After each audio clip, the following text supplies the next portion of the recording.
The battle for the White House following the first presidential debate between former President Donald Trump and Vice President Kamala Harris Tuesday night. WIFR News reporter Sydney Stoffregan talks to area political professors who say a lack of policy talk could keep undecided voters from the polls. There's a large segment of the people whose minds are already made up. A CNN poll taken after the heated presidential debate reports 63% of respondents believe Vice President Kamala Harris came out on top, but 82% of voters are sticking to their original pick.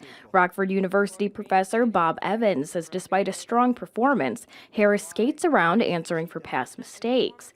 But former President Donald Trump struggles to address how he'd fix them. He was more interested in going after Vice President Harris for the digs. There were missed opportunities on the part of both parties as far as the weakness of the other candidate.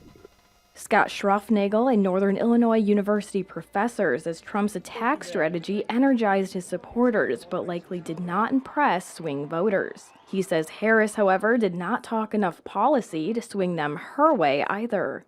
Both candidates would be, at least on average, would be better served to go positive, to talk about the virtues of their candidate, and maybe stop the negative campaigning. Pop singer Taylor Swift publicly endorsed Kamala Harris Tuesday night. While celebrity endorsements don't normally make a difference, Evans says her popularity amongst young female voters may have some sway in the election. Not likely to register, not likely to turn out. If you can get them to turn out, they could make a difference in these really, really close states. In the state line, Sydney Stoffregan, WIFR News. Early voting begins September 26th in Illinois. This late in the game, one mistake could make or break the election.